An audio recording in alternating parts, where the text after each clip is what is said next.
All right, this is a Nosebleed perspective. Thank you guys for tuning in. Join with Cheats over there and Gibby down below.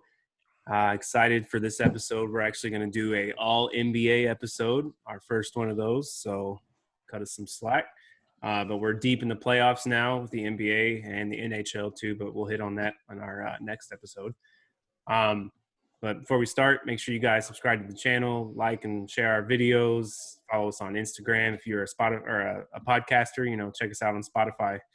But yeah, we got an NBA episode, and we'll go ahead and start this thing off. So some awards that kind of came out over the past week or 2 weeks. Giannis, I'm not going to pronounce his last name because I don't want to fuck it up. He gets Defensive Player of the Year. Brandon Ingram gets Most Improved in Player. And old John Morant just literally minutes ago won Rookie of the Year. Gibby, you have any issues with any of these guys winning these awards? I'm fine with Defensive Player of the Year, and I'm definitely fine with Rookie of the Year. I don't think that one was even close. Most Improved is kind of weird for me, though, because I actually like Bam for the Heat a lot more. I think Ingram did the same thing this year that he did last year. I think he was just more of a focal point of the offense, so he got more recognition and everything. Whenever you're under LeBron, you're just never going to be the guy. Bam went 16, 10, and 5 on 55% shooting, and last year he was 8, 7, and 2. And he's a key player of the Heat. Maybe it's recency bias, but for them to go out and sweep Indiana and they're up 2-0 on Milwaukee, it's hard. I also would have been cool with Devante Graham winning it. He went from 4 points a game last year for Charlotte to 18. He went from 2 assists to 8 assists. He went from 28% shooting a three to 38%. Like, that is the most improved player in the league. Now, people don't know him. He's not a big name. His team's terrible. So, I get the Ingram pick, but I would have liked Bam probably. I would have voted Bam number one. Yeah, I think it's a hard decision to put somebody who went from their rookie year to their second year because, it's just like natural progression in the league. So I think that's probably the reason for that. But since we're talking about most improved, I do like Brandon Ingram for this award. He's on a team with the Alvin Gentry led Pelicans, which, we all know how that turned out. And they almost made it to the playoffs. They had a chance going into the bubble. Like, they were a team that was definitely within distance, but they just shit the bed really. But Brandon Ingram, you made a good point. He is the focal point of that offense. I'm okay with it just because of that, kind of that point I made with Bam being in his second year. You look at somebody like Luka too. He could easily be there too, even though he was been great. But he's just taking his game to another level now. Defensive Player of the Year, I have no issue with it.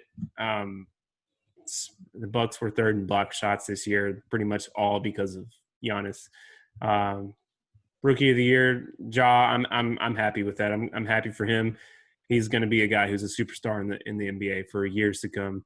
That Most Improved in Player award, though, it's almost like could be called the lottery pick award who lived up to expectations. You know what I mean? So that's practically what happened, or what happens year after year. So I don't know. Yeah, hopefully the fans know I'm not the resident basketball expert, but just looking at Brandon Ingram's stats, dude went from shooting 0.6 3-pointers a game or making 0.6 3-pointers a game to 2.4. Like, that's not a super impressive stat.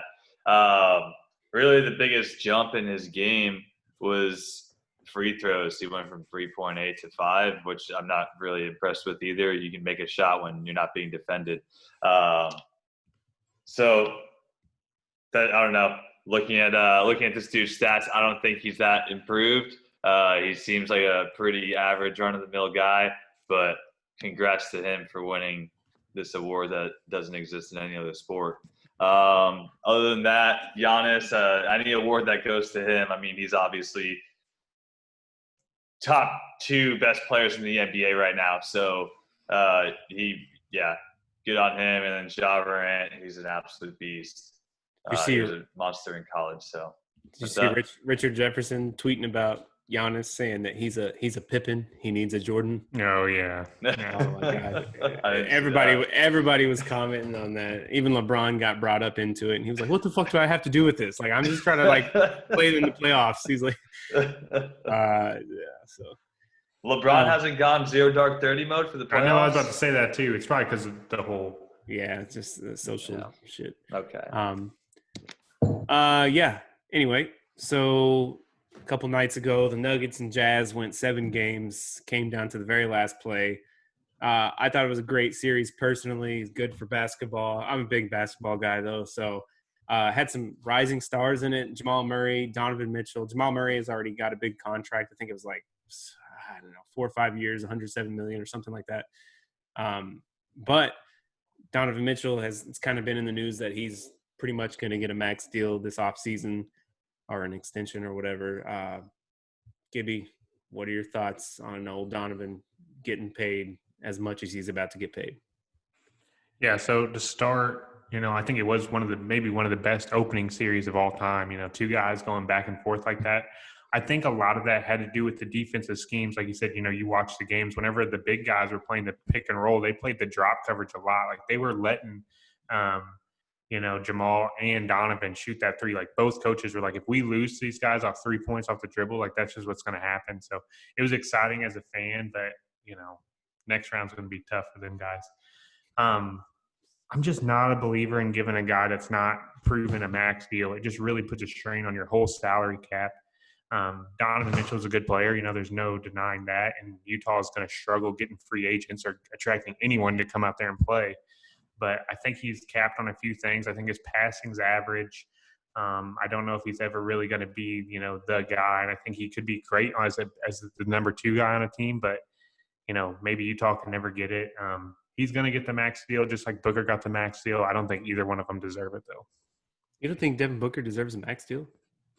For Phoenix, he has to. But if you look at it, like last year, whenever they paid him, he took a big step this year. He really did. But, him being the guy, it's just going to be tough. Like he's super young. He's going to get like 40. He's going to get Steph Curry money in 2 years. Like he's not going to – like it's not going to happen. He's not going to be putting up them numbers and you got to have a guy to help you, and he still doesn't. So there's too many players in the NBA that get max deals. Exactly. That's what I'm saying. Like it's just not it's Well, everybody has to understand that NBA is different than all other sports. It's not like necessarily a huge team sport. Granted, it is, but you have players, and that's just the way it is. Like it or love it. I mean, that's just the way that the game goes. So you have to land these guys and build around them. If they can find a way, first off, I don't have any issue with them giving Donovan a max deal. Obviously, I'm a Louisville fan, but I'm trying to put these biases aside.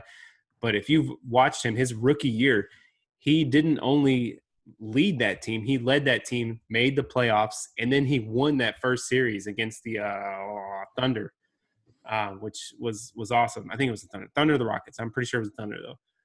So he's proven last year he had a little bit, he didn't really show up as much in the playoffs, but he's made the playoffs with his team the first 3 years with him being the guy. And when they drafted Donovan Mitchell, he was not drafted because he can go out and get 30 points at all. When he was at Louisville, he averaged probably, I didn't check the stats, but I would say 12 points a game. Maybe. He was drafted because we were talking about it the other day, Gibby, because of his defense. He played for Rick Pitino. We have defensive guards. That's just how it is. It's been at Louisville forever. And and he's kind of just taken his game to another level. He's a guy who we saw it can go out and get 50 points in multiple games in a series. That's fucking crazy for someone who scored 10 to 12 points in college. I think he's proven it enough. I think he's a kid who's coachable too. He's likable, and he's in a small market team. So they're going to hold on to that. I think they're going to pay him what he wants to get paid. And if they need to get Gobert signed. They have to work out Gobert on that team with Donovan Mitchell, because I don't know how it's going to work. I'm not even sure if it's even possible, but if they can get those two, build around and, have somebody like Bojan Bogdanovic or whatever his name is, he was missing in that first series. He's their second leading scorer. I think it's a totally different series. I think they close out with that 3-1 lead they had. And, so I don't know. I like Donovan, but just watching his game progress and knowing the kind of kid that he is, because I've watched his post-game interviews since he was in college. I went and saw him play in Phoenix when they played Grand Canyon University over here in person, and it was just cool. When I showed up, I was the first, I'd say there was 20 people maybe in that stadium before me because I was just such a big fan. Donovan Mitchell was in a wife beater shooting pregame shots like 2 hours before tip-off.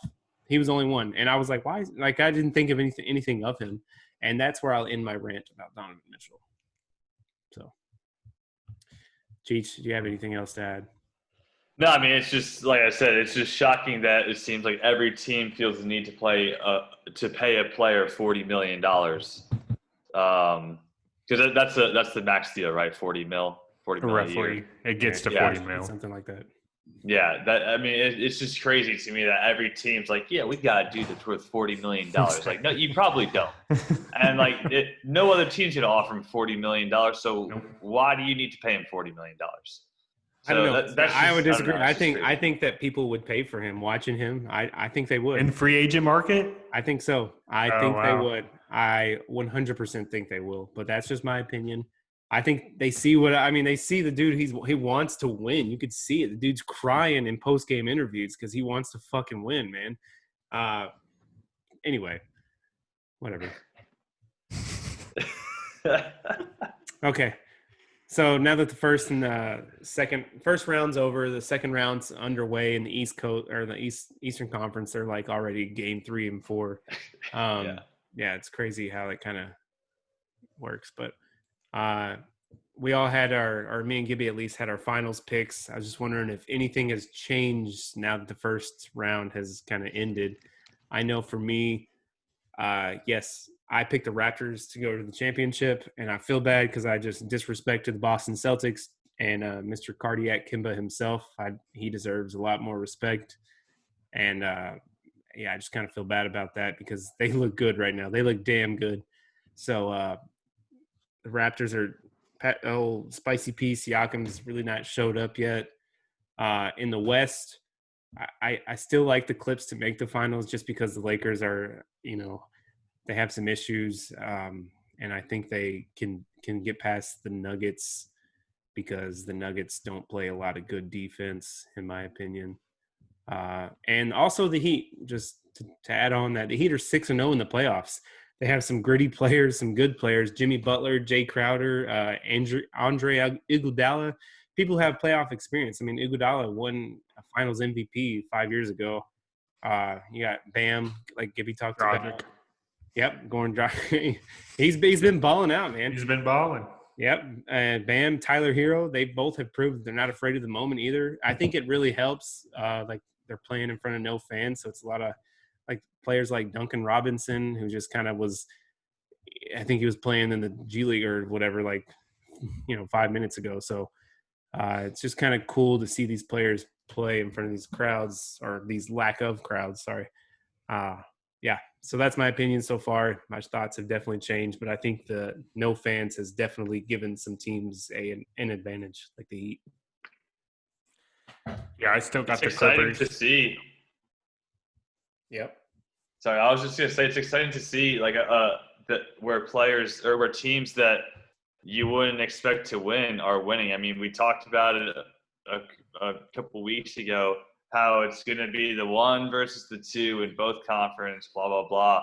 But, seeing the Heat go up 2-0 against the Bucks is pretty exciting. Even if the Bucks do come back and win 4 straight, it's just nice to see that, the typical basketball headline or the typical basketball, rhetoric isn't what's happening right now. And, yeah, I think that no fans is definitely a big piece in that. That's all I really have for that.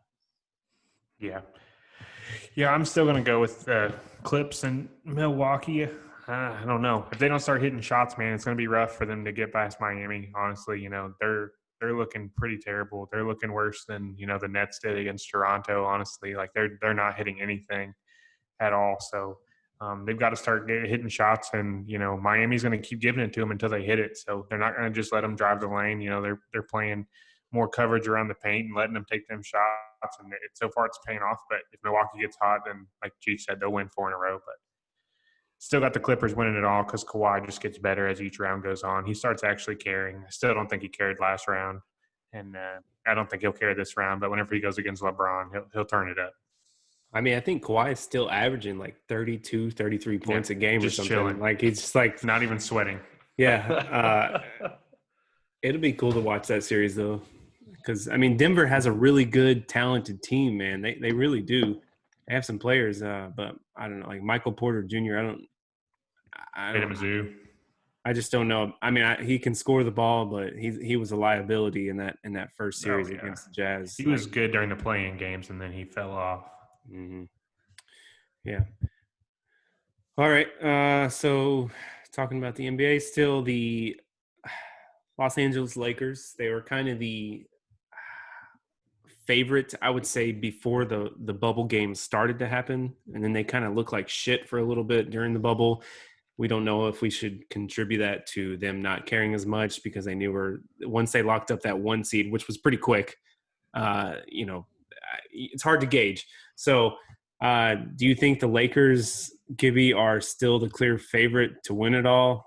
By any chance? I mean, it's tough for me. I'm biased. I hate the Lakers, but this is as exciting as this playoff has been. It's still pretty chalk. In the West you got 1, 2, 3, 4, and in the East you got 1, 2, 3, 5. So they're still chilling. And if Houston shot like they did against Oklahoma City, this is going to be a sweep. So them boys have got to wrap it up. And I'd say Vegas' standpoint, they're still the favorite, but in my eyes, they're not. Yeah, I don't. Even the way they looked versus Portland, they lost that game 1. They just they had a couple good games. They're like they're a team who has cold and hot streaks, but they're playing against a team that has the same in the Rockets. If the Rockets aren't hitting that night, they're gonna fucking lose by 30. So it's interesting to see. I think the Rockets will definitely win 1 or 2 games. I think, but you never know with LeBron. He's had, a few days, maybe a week to kind of chill and relax and get his mind right. And it's hard to bet against LeBron in the playoffs. But Cheech, do you have anything else to add? I mean, if the payout was worth the money, I would absolutely put money on the Lakers. I would have done it. You guys know that I have no problem putting money on a team before the playoffs even start. I would have put money on the Lakers if the payout was worth it, just because of 1, LeBron, just because of who he is. 2, well, I mean, that if he gets knocked out in the Western Conference Finals, that'd be shocking. But if he loses another NBA Finals, like everybody's gonna clown on him. And 3, because of Kobe. I think that the Lakers are going to pull it off just because, like, it's written and it's set in stone. Like, the Lakers have to win this year because of Kobe.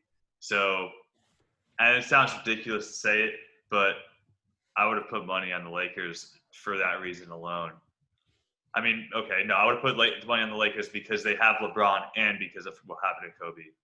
Because if they didn't have LeBron, like, they wouldn't have a chance. But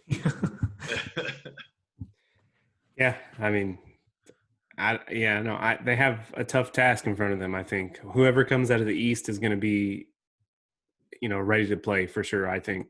Yeah. Everybody hates on the East, but whoever comes out of that conference is going to be ready to play, and they're going to have a lot of momentum, I think. But anyway, we'll move to the Nuggets. I was wondering if the Denver Nuggets had any chance in hell to upset the Los Angeles Clippers. Started off, I don't think so, because they just, like I had kind of mentioned, they did not defend well against the Jazz. They have to learn how to do that to be successful. And the Clippers have 2 of the best wing defenders in basketball with Paul George and Kawhi Leonard. I just don't know how they don't but contain Jamal Murray. And, you got Jokic, who can definitely be a factor on offense. But I don't see Jamal Murray going out and getting 50 points a game, because he's going to have to do that to win. I don't see it happening. I think the Nuggets can definitely win a game or 2, but I don't think there's a chance that they can go 7 games versus a healthy Clippers team with Paul George, Kawhi Leonard, Lou Williams, Montrezl. I just don't see it happening. There's too much size on that team. There's too much scoring. We just talked about Kawhi Leonard averaging over 30 points a game, and if Paul George can be consistent, it's a wrap, I think. So. Yeah, the Clippers play the pick and roll better than anyone in the league, and that's what Denver was able to do so well. That Utah series reminded me a lot of like a 90s series, pick and roll at the top with the big guy, try to make a play off that. But Clippers are going to lock that down. They're going to have to do something else, something that they're not comfortable doing. So, no, I don't see them winning. Yeah, I know basketball games typically have a pretty decent spread between the scores, but any game that there's a 9.5 point spread between the favorite and the underdog, I mean that's a significant point advantage in the parlay. Yeah, so that tells me by itself. Yeah, exactly. These are the four. This is two of the four best teams in the Western Conference, and you're telling me there's a 10-point giveaway, a 10-point handicap when you're betting in Vegas? I mean, come on. Clippers have to take it. I mean, and the Mavericks gave the Clippers some issues a little bit in the first round. They really did, but it's just all Luka, man. Luka Doncic. It was all him. Kristaps Porzingis wasn't even there a few games, or it was 2 or 3 games, I don't remember. Yeah. But he got suspended and then he was hurt or whatever. But you don't have a Luka on this team who can facilitate. You do have Jokic who is good at that, but he's not going to be somebody who can go out and just drive to the lane every single time. He's not. He's great. I love Nikola Jokic, but he's not a Batman. He's a Robin. So hopefully for the Nuggets' sakes and their fan base, Jamal Murray can turn into that Batman. But I don't see it happening either. All right, Gibby. So last night, Houston Rockets beat the Oklahoma City Thunder in 7 games. Chris Paul had a chance. It was like 30 or 40 seconds left to kind of go ahead by 1 point. Gibby is a not a big CP3 fan, but do you think they're in that position and make it 7 games without Chris Paul? Or, I mean, this is a team that no one expected the Thunder to do anything. It was supposed to be a rebuilding year for them. Billy Donovan did a hell of a job, I think, with the players that he did have for sure. What are your thoughts on Chris Paul, Gibby? All right, so I don't want to go on an hour rant, but I'm not a big CP3 believer. All the talk about him being just a terrible teammate, not being a team guy. This guy's only going to max you 22 points. Like, that's just kind of his thing. He's a real bad choke artist in the playoffs. Like this, the only thing that I think I wouldn't hate Chris Paul if I didn't have so many friends and stuff tell me that he's a top 2 or top point guard all time. Like, that conversation just absolutely blows my mind. Like, he's not top 3, he's not top 5, he's not top 10 point guard of all time. Yeah, I don't like that. Like you said at the beginning of the show, the NBA is different than every other sport. That one man can really carry you a long way. Maybe they can't win you a championship. Maybe they can't do that. But this man has been to 1 conference final in his entire career. He's not the guy. Like, he should have been a B man his whole career, but he demanded the money to be the one man. He blew that game twice yesterday. Like, there was 22 seconds. He had a 7-foot jumper that he missed. And then he came out and he had the ball. And then I don't even know what he was trying to do. Like, you're supposed to be the guy. Why is he not trying to take that shot at the end? He's trying to kick it out. He was It was just awful. I mean, I don't mean to bash on the guy all time, but because he's a Hall of Famer, but he's just not an all-time great. Yeah, you don't think of Chris Paul as being like the guy you think of when you think of the Michael Jordans, the people who have won those game-winning shots that have that legacy. No, he's not clutch. His clutch rating is 0. Yeah, one of my favorite moments. The Steph Curry cross-up on Chris Paul is one of the greatest moments in basketball. When he's like driving the baseline and he does man, it's beautiful. And he played on some good teams too. When he was with the Clippers. Lob City. Yeah, I mean that had some potential there, and I think the first year I was a Warriors fan, when I started becoming the bandwagon fan that it so renowned as, they went to the first round they had the Clippers and they went to 7 games, which no one expected. It was Mark Jackson was still coaching, and they went 7 games with the Clippers and they ended up losing, but it's probably the highlight of Chris Paul's career. So anyway, let's see here. All right. So Luka Doncic, we kind of just talked about him a minute ago, but I just wanted to hit on him. Me and Gibby kind of compiled a top 5 NBA's players list right now, and I put Luka Doncic in there as my 5th best player in the NBA. I know it's kind of crazy because he hasn't been in the league. He's super young, but everything that he does on the basketball court is like no one else is doing it right now at the level that he's doing it. So I really love Luka Doncic. Do you think that he's the real deal, like I do, Gibby? I mean, the dude's just a monster. He's came into the NBA from Europe, and he's just kind of been like, it seems like everything is so easy for him.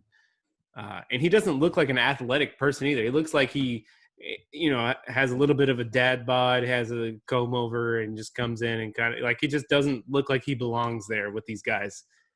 But yet he produces each day.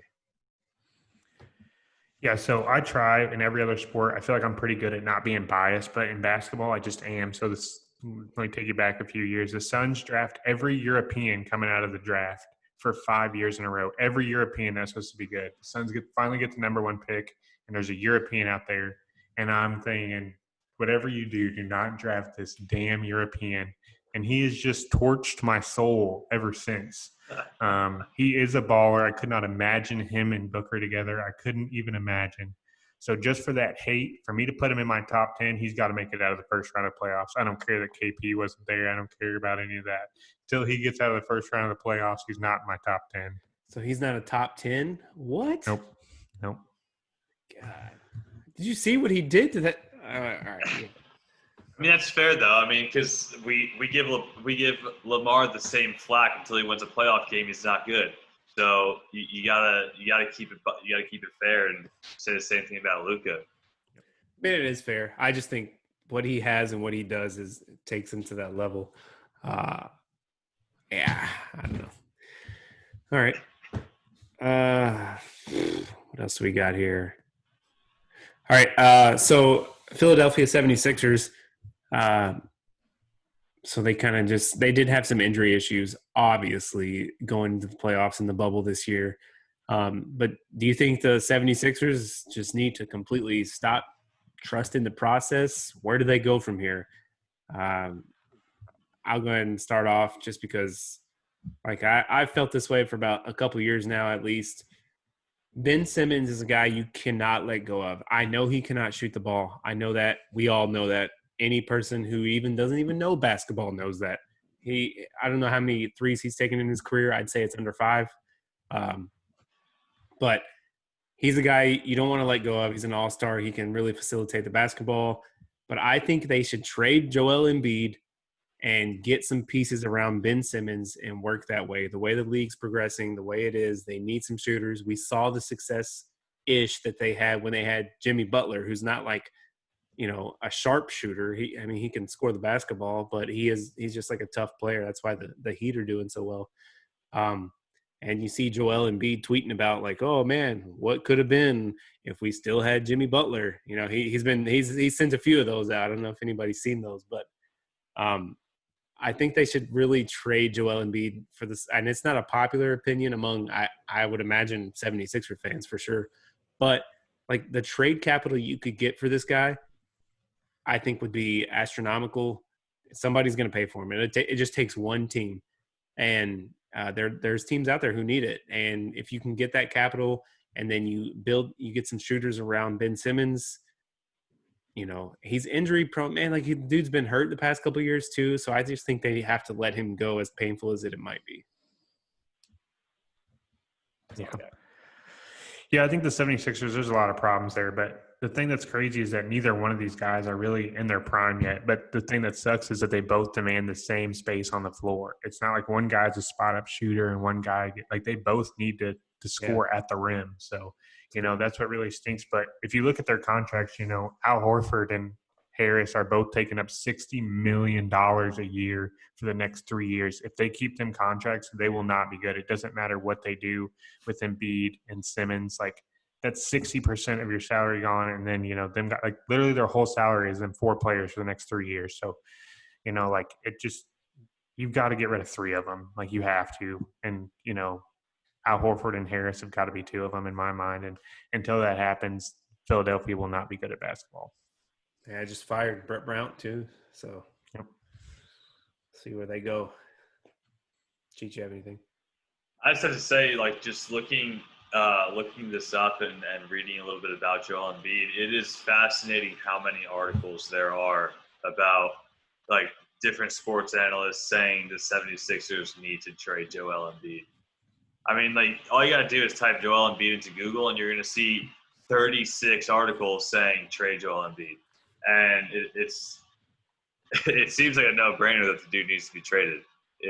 I understand that sports analysts don't always know everything, but there's a lot of people leaning that direction. And the 76ers have not been that successful. Making the playoffs, I don't think is success when you can't win a playoff round. So it seems like dude needs to be traded and build the team around Ben Simmons. Yeah, I mean, we've seen teams with just like shooters and perimeter players win series and playoffs. I mean, you look at the Blazers, teams like that, and it's just, I don't know. They got to do something. They're going to do something. They have a new coach coming in. So, all right, the NBA could be delayed till March 2021 with the coronavirus pandemic stuff going on and the delayed start to the playoffs. It's a really dead time in sports where all we have is baseball. And everybody loves to watch baseball. So, do you think we could pull those fans away from the TV watching baseball and, get them watching the NBA? Anybody?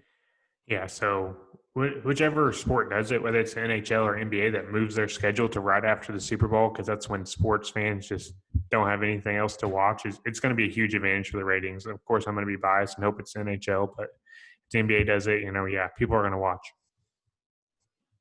Yeah, I mean, because even then, after the Super Bowl, we don't even have baseball for another 2 months. So, because spring training or opening day is usually in April. So yeah, spring training typically starts end of March. So yeah, I mean, like, spring training is February, end of February. Oh, it does start. Okay, so yeah, it's like So I mean, either sport, whichever one starts, it's going to be huge, and it's definitely gonna take away from baseball because, I mean, nobody likes to watch baseball on TV. You have to be an absolute maniac to enjoy watching baseball on TV. So if you're telling me that there's going to be basketball at the same time as like spring training, I might watch 2 innings of spring training and be like, all right, cool, like let's put on whatever game's on. So I do think that they might even, like, this might be actually a great thing for sports, just to rotate one sport to another time of year, just to kind of give the fans a little bit extra to look at. I mean, this would be a nice thing to, like, instead of starting basketball and hockey at the same time every year, starting one of those sports a little later, giving us sports year round.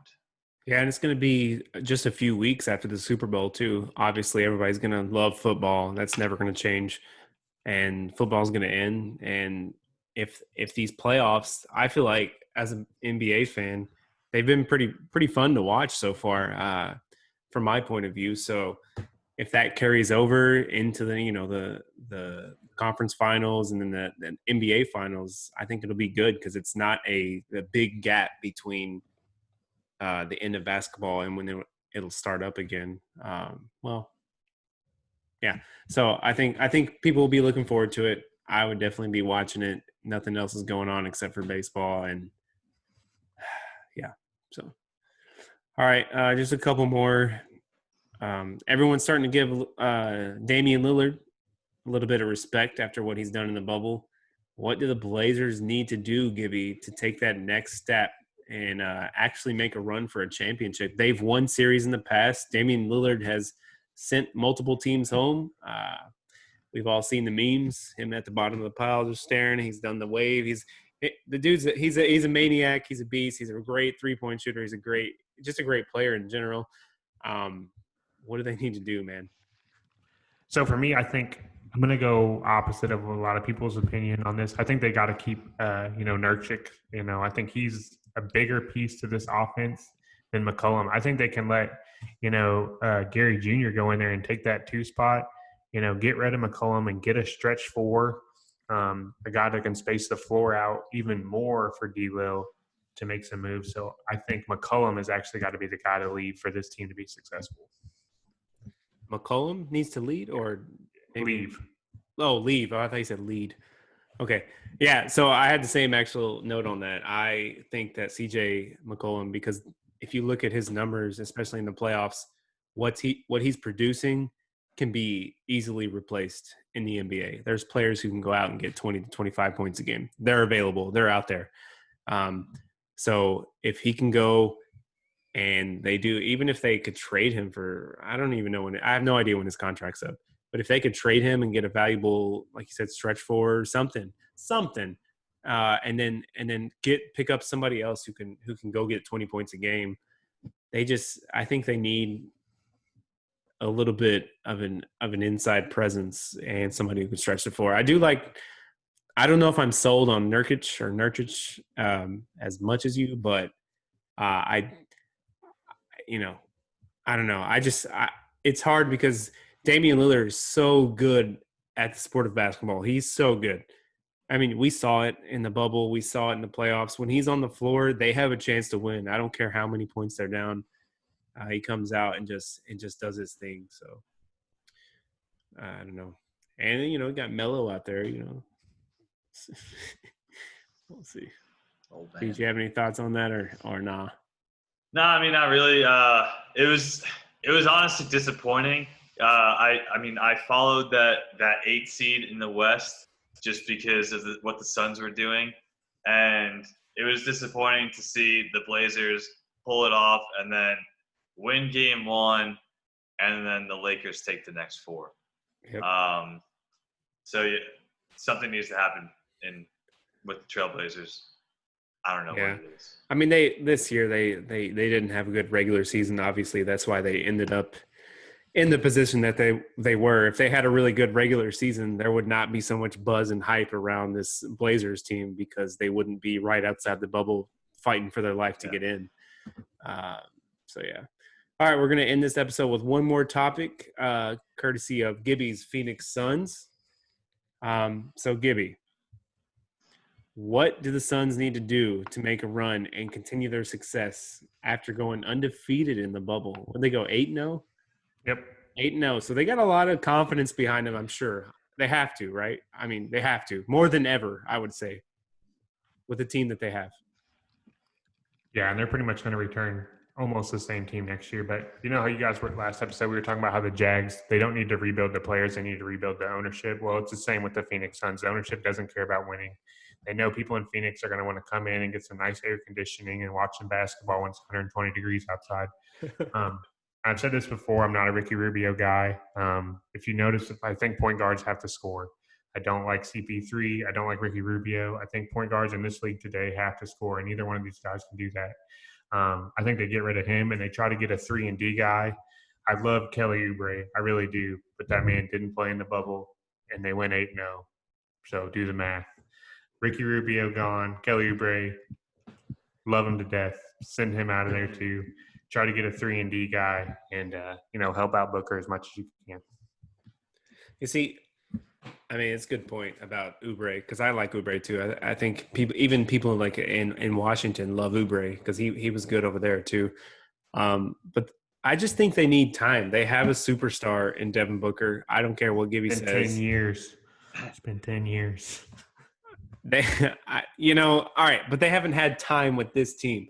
They have confidence behind them. They have a coach that is, I think, actually proven himself. I know it's been a very short amount of time, but they need time. If Booker can continue to be a superstar, DeAndre Ayton continued to develop his game, which he did even from the time off after the regular season until that coronavirus and then back into the bubble. He had a jump shot. If he can work on that mid-range, and if he can just develop Kelly Oubre, it's just another piece.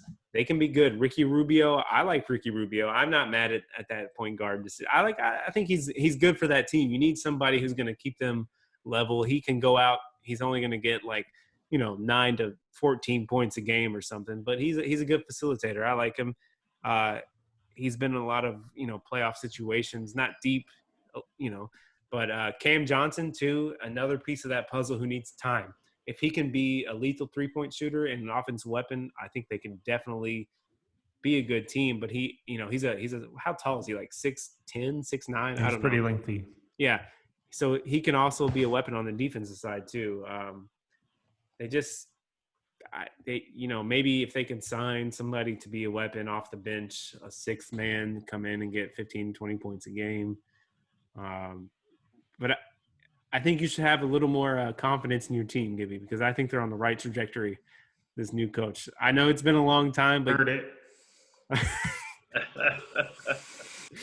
just has no confidence. That's okay. But I'm here. Logs is here for the Suns in Arizona. I'll support him for you. Cheech, you have anything to add on that or not? It's okay. Yeah. Well, all right. That's been our NBA episode. Like I said, make sure you guys follow us on Instagram, YouTube, Facebook, Spotify for your podcasts. Subscribe to the channel. Thanks for listening. All right.